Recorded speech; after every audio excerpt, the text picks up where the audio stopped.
Staying home today, yeah. I'm staying home today. I'm a homebody, yeah. I'm a homebody, yeah. I meet nobody cause I'm a homebody, yeah. I'm a homebody, yeah. I meet nobody, I'm a homebody, yeah. I'm a homebody, yeah. I meet nobody cause I'm a homebody, yeah. I'm a homebody, yeah. I meet nobody. Staying home today, yeah. I'm staying home today. I'm a homebody, yeah. I'm a homebody, yeah. I meet nobody cause I'm a homebody, yeah. I'm a homebody, yeah. Hello class, today we will be covering leadership in small groups.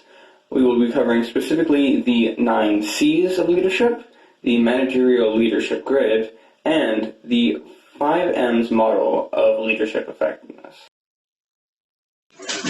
Lee Iacocca, former CEO of the Chrysler Corporation, articulates 9 characteristics that he calls the test of a true leader. He says these characteristics are not complicated or fancy, but just clear, obvious qualities that are necessary for every leader. He defines these characteristics as 9 C's.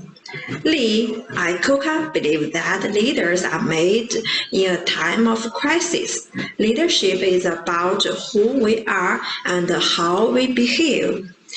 We can learn to develop our behavior and become more successful leaders. Here are the 9 qualities Iacocca believes are needed for effective leadership. Heidi will start us off with the first one. So the first C is going to be curiosity. A good leader has to be curious. It allows them to look past their inner circle. They have to look and listen to the outside world, which brings new and different ideas, expanding their knowledge. Now we bring it over to the second C with June.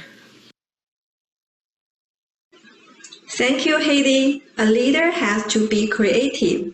Go out on a limb. Leaders need to be willing to try something different. Think out of the box. Leadership is all about managing change. Whether you are leading a company or leading a country, circumstances alter constantly. A leader needs to be adaptive and creative deal with those changes.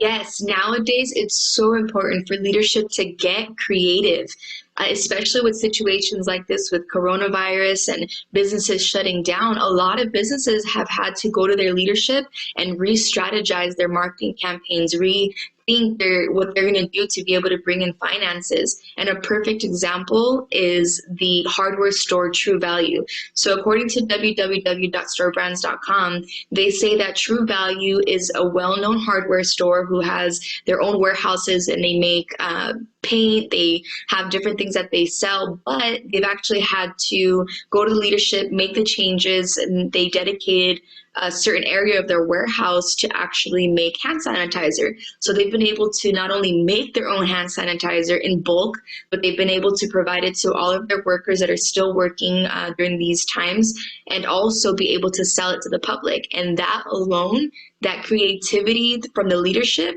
has actually saved their company. Thank you, Ruby. That's a great example. Now we are going to a leader has to communicate. A leader with a vision but who can't communicate will not go far. The ability to make the communication simple is the key to effective leadership. Effective leaders confront realities, even when it is painful to do so. They communicate the truth, suggest strategies to move forward, inviting others to share their ideas and become involved as a part of the solution. A leader has to communicate, talk to people. An example for communication would be if an employee is performing subpar work or if they are missing deadlines. In this case, you want improvement. You don't want the employee to feel guilt, which may lead to resentment. You should frame your wording to accomplish this goal. You shouldn't scold or reprimand them, but instead you should use a friendly and corrective tone. Instead of saying that their penmanship is terrible or that they're missing deadlines, you could tell them that they can improve their penmanship in this way or that, and make sure that they have a calendar to remind them of when deadlines are. By doing this, you will accomplish more, your intentions will remain clear, and you will preserve morale. For instance, when I was working at the fair at Hot Dog on a Stick, we had an employee who began to make the lemonade incorrectly. Instead of scolding them or getting mad, our superior just simply taught them again and pointed out where they had gone wrong. This was overall beneficial for our group. The fourth C is character. It's about moral and ethical strengths. A good leader should know the difference between the right and wrong and have the courage to do the right thing. Now I bring it over to the fifth C with June. Alright, thanks Heidi. A leader must have courage. Courage is widely considered the foremost of virtues, for upon it all others depend. Everyone has fears, but the courageous leader acts in spite of the fear. It is making the tough decisions and being open to the team on things that are not going well. Courage truly enables the leader to take calculated risks, protect the downside, and take risks. It is the ability to act in the face of uncertainty. Swagger is not courage. Tough talking is not courage. Courage in the 21st century doesn't mean posturing and bravado. Courage is a commitment to sit down at the negotiation table and talk. Let's throw it back to Heidi. Thanks, June. The sixth C is going to be conviction. It's about getting things done, setting goals, and planning accordingly. The seventh C is going to be charisma. It's about being an inspiration, being truthful, and getting an example so that they want to follow you. Bring it over to Kayla, who's going to give us an example of charisma. An example of this would be Martin Luther King's I Have a Dream speech. The speech provides a subordinate vision of the future in which the leader wants everyone to accomplish something together. Thanks, Kayla. So now I bring it over to the eighth C, which is going to be competent. It's about getting things done, not only getting it done right, but also successfully. You need to keep up with the knowledge scale and the outside world. Now we bring it over to the ninth C, which is going to be with June. As Heidi said, will be the last C. That is common sense. You can't be a leader if you don't have common sense. As someone said, common sense is not common. This is a very important trait for all top leaders to possess. Once you move up to your career, you are going to face one problem after another, and it is important to use your common sense and ingenuity to solve day-to-day problems. If you don't have common sense, you lose your touch with reality, and also your people don't have the confidence that you are solve the problems at their level. Having common sense enables you to see the big picture and the immediate picture as well. According to Merriam-Webster, common sense is about the exercising sound and prudent judgment based on a simple perception of the situation or facts.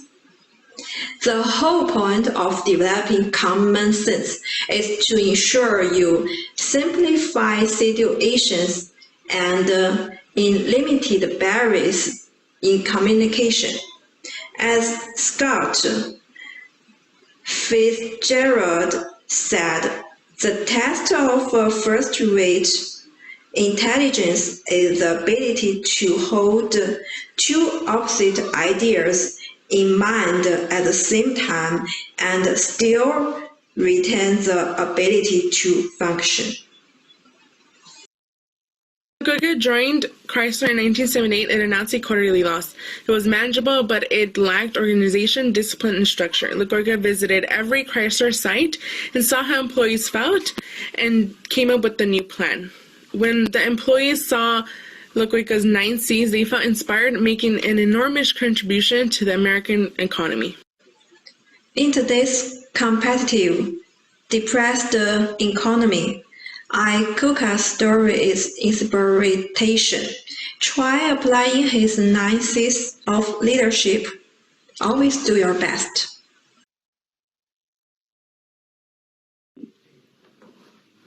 Okay guys, we are going to get into our class activity now. Our class activity is going to be a reflection on yourselves and your previous group presentation members. You're going to try to identify leadership skills in that group or in yourselves.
These behavioral theories, there were studies done on leadership at the Ohio State University.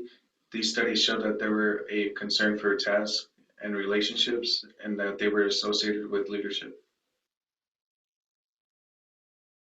Thank you, Angel. So along with those studies came about the managerial leadership grid theory. Now, this theory came about by Robert Blake and Jane Newton, which created the actual grid, which is an axis. This axis has a vertical line and, of course, a horizontal line. The vertical line is numbered 1 through 9, and this shows the level of concern for people. And the horizontal axis is numbered 1 through 9, and that shows the concern for task. And 1 being the least concern and 9 being the most concern. So there's a total of 7 leadership styles that we're going to talk about, and we're also going to be letting you know what their conflict management style is as well, according to that leadership style. Angel will start us off. For the first leadership style, it is team management, and this is scored at 9-9 on the grid, and this is where the leader takes high concern for the task and the people in the group, and they have mutual respect for each other. There's a strong goal orientation, they have trust, and if conflict arises, they figure out a solution together. For the second leadership style on the grid, it is authority compliance, and this style is scored at 9-1. The leader has high concern for the task, but low concern for the relationships. The group members are not involved with each other, and it's pretty much a 50-50 on the work, so it can go very well or it can go very bad. And this is where, like, when there's conflict, the leader is going to resort to competing. Thank you, Angel. So next we're going to talk about our third leadership style, which is called middle of the road. And this leadership style is just what it sounds like. It's right in the middle of the grid, and it's scored at 5-5, meaning that this type of a leader, they have a moderate concern for tasks and a moderate concern for relationships with people.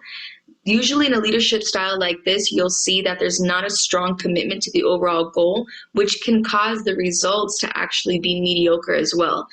They also like to see that everybody is somewhat satisfied. It's not fully satisfied or everybody's like, going for it and they're happy with the results, but everybody will be somewhat satisfied.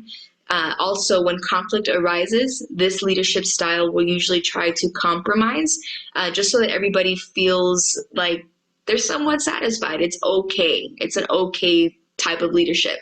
So our next one that we're going to talk about is called country club management. This is the fourth leadership style.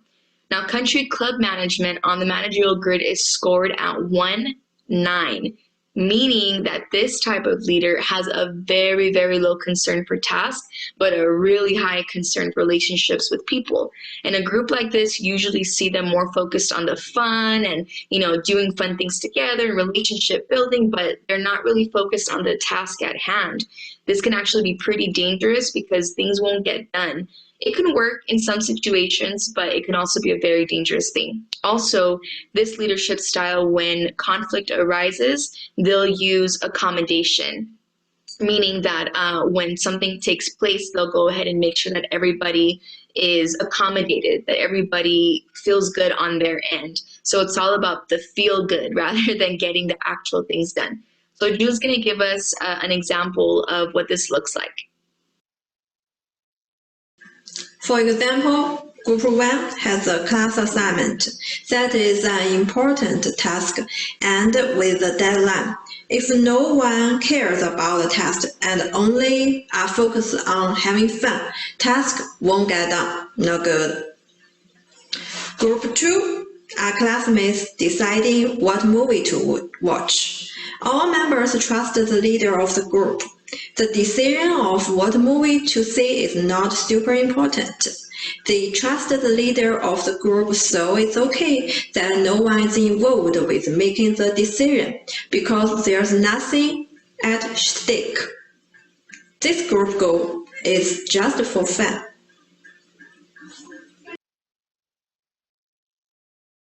So for the fifth leadership style on the grid, it is impoverished management, and this style is scored at 1-1. The leader has low concern for the task and the people in the group, so there is no influence in the group, there's no goals that they have, so there's pretty much nothing getting done, so there's not going to be any success. When conflict arises, the leader will avoid it, so he will just avoid the situation. So with that being said, we are done with our first 5 leadership styles. So we are going to move on with the skit with Heidi. Thank you, Angel. Out of these first 5 styles, there are 2 extremes that will be shown in a skit.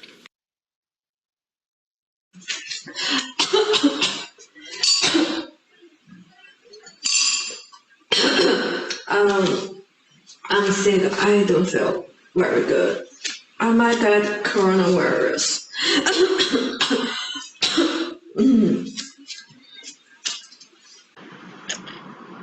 Yeah, it's totally fine. I get it. If you don't feel good, you just stay home and get better. It's totally fine. You can catch up when you come back, and I'll help you out. Yeah. Okay, bye. Kayla, I'm having some trouble with this assignment. I don't understand the instructions. They seem unclear, and I don't really know where to go with my part. I would really appreciate it if you could help me.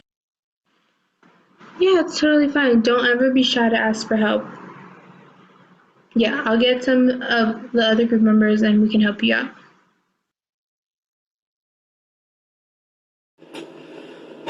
Terrible warning to all you slackers. What work have you managed to bumble and slack off on today?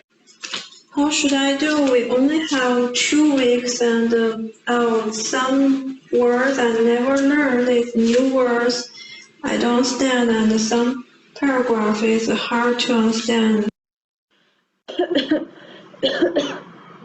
Yeah, I don't think I'm going to finish my part of the project just yet. Yeah, I think I have a fever. I think it's just best if I stay home and try to get some rest and feel better. I don't care. I don't want to hear it. Listen, I'm getting a promotion in 2 days, so I don't really care about your problems. This project means absolutely nothing to me. So here's the deal. I'm going to leave and I'm not going to listen to you anymore. And I don't care if you don't get your, what was it again? Raises. Ugh. See you later. As you can see, team management was able to make adjustments and be considerate to the other group members. The impoverished management didn't show any consideration for others. This group was most likely not be able to complete the assignment because they lack cohesion and interdependence. Thank you, Heidi. So a few years later, there was 2 more leadership styles that were added to this theory. And this actually came from Blake, Mouton, and Allen. in order to create these last two. They noticed that the sixth leadership style is paternalism and maternalism. It's very similar to team management because it's 9 plus 9. It's not 9 like team management, but it's 9 plus 9. This means that this leadership style, they have a very high concern for the task, a very high concern for the relationships with the people, but these types of leaders use rewards for accomplishments and also punishment for failures. So it's like what it sounds like. It's paternal and maternal. They kind of take like that parent role, and they try to reward. They assume that the people in their team, in their group, need to be rewarded in order to form loyalty and commitment, and that they need to be punished in order to learn how to do things the right way. So this can be a good thing sometimes because the group can be close-knit and they can really care about each other, and they're a close group, but it could also backfire. Now, the backside to this is that when you reward your group like that, or you punish them like if they were children, this can create group members that don't actually form true commitment or form true loyalty to the overall goal, because they're just in it for their rewards, or they know that if they don't do a good job, they're going to be punished. So they can form a really immature perspective towards the overall goal. So that's one of the dangers to that as well. So for our last leadership style, it is opportunism, and this style has a multiple leader, so it can be scored as 5-5 with the leader seeing all the people in the group equal, or it can be 1-9 where he sees some people in the group less important, or 9-1 or he looks toward those that have authority. So this style is pretty much. So how do we know which style is the best? Now, it's been said that the best type of leadership is 9-9 because, of course, they have the high concern for people and the high concern for tasks. But actually, there's so many different types of groups that it really just depends. It depends on the type of group that you're in and what the goal is. If it's just for fun, or do you have a major task at hand, a deadline, like what is the group for? What's the overall purpose? So there's really not one that we can say is the best, but the bias is leaning towards team management 9-9. But just know that some of these can actually work in different types of situations. It just depends. So now we're going to be hearing more from Kayla about the 5M model of leadership effectiveness.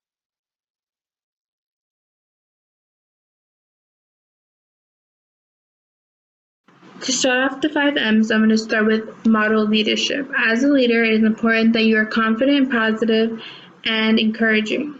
Being those three things not only helps you and your group's performance, but it also ensures that your group members can trust you.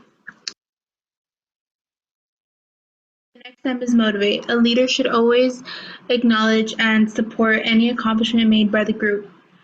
By the leader doing that, it helps boost the confidence of the group members and also help with group cohesion. Thank you, Kayla. Now we will move on to number 3, manage group process. It is important that a great leader is organized and consistent. It is also important that a great leader talks with their group members and discerns their strengths and weaknesses. For instance, when I became the leader of my group, I made sure to talk with each of them individually and ask them what they felt like their strengths and weaknesses were, so that I could pair them up with assignments that went with their skills. Next, we have making decisions. It is important that a leader listens to outside ideas and opinions, and also lets the group know when they have made a final decision. For instance, we will use D&D. In D&D, you have the DM, who more or less functions as a leader, and you have several party members. During these sessions, the DM will normally have a story or a plan that they wish to follow, but it's important that as they try to implement this plan, they listen to what the other players want and what they're doing, and change the story to what the players are asking for. That way it ensures a more fun experience for everyone. On the other hand, once the DM makes a decision, it's important that they don't go back and change that decision. Not only does that muddle the story and make it less fun for everyone, but also it can feel like you're giving preference to a certain member just because you like them. Last but not least, number 5, Mentor members. It is important that a good leader helps members to relate and feel comfortable, as well as encourages members to be more vocal. This is important as it strengthens the group as a whole, making sure that ideas that would not have been heard are expressed to the group. It is much more common with members that are older or have more experience, as they will have more relevant information to pass on. For example, in my group, I personally don't feel that it's my place to mentor members unless they specifically ask me for it, as I feel that we are more or less on the same level, and many of them are even better at me than many things. And in conclusion, that is our presentation. We covered the 9 C's of leadership, going over characteristics that help make a leader a very strong leader. Then we went over the managerial leadership grid, which gives us a way of categorizing leadership styles based off of what they prioritize. And last, but certainly not least, we covered the 5 M's model of leadership effectiveness, where we covered how certain actions of leaders help them to be more or less effective in a group.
Oops.